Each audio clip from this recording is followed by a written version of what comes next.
வச்சுருக்கேன். இதில் வந்து பார்த்திங்கன்னா முந்திரி, திராட்சை எல்லாம் வச்சுருக்கேன் பாருங்கள். இந்த படத்தில் வந்து மஞ்சள் குங்குமம்லாம் வச்சு இது வந்து காயின்ஸ் வந்து அந்த 9 காயின்ஸ் இருக்கு இல்லையா, அந்த மனையில் அந்த 9 காயின்ஸ் வச்சுருக்கேன்.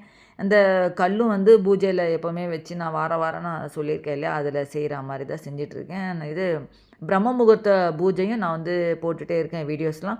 இப்போ பூ வந்து ப போன வாரத்து பூ இருந்தது பேலன்ஸ், அதுதான் சரி அதை அப்படியே வச்சிடலாம். கொஞ்சமாக இருந்தது, நல்லா தான் இருந்துச்சு பூ ஃப்ரெஷ்ஷாக. அதனால் பூ வச்சு இப்போ விளக்கெல்லாம் ஏற்றி ரெடி பண்ணியாச்சு பாருங்கள். இந்த குபேரர் பூஜை வந்து நீங்கள் வாரம் தொடர்ந்து செஞ்சுட்டே இருந்தீங்கன்னா உங்களுக்கு எல்லாமே நல்லது நடக்கும். எல்லாமே பலன், அதுக்கு உண்டான பலன் எல்லாமே கிடைக்கும். நான் வந்து வாரம் எல்லாமே சொல்லிகிட்ருக்கேன் நான் உங்களுக்கு பார்த்திங்கன்னா. இந்த இந்த குபேரர் பூஜை வந்து நீங்கள் வந்து எப்போவுமே தொடர்ந்து கண்டினியூஸாக இதை செய்யணும். நம்ம யாருக்காவது ஏதாவது ஸ்லோகம் ஏதாவது வேணும்னா நீங்கள் எனக்கு கமெண்ட் பாக்ஸில் கேளுங்க. குபேரர் பூஜைக்கான என்ன ஸ்லோகம் நான் எது சொல்கிறேன் அப்படின்றத நான் உங்களுக்கு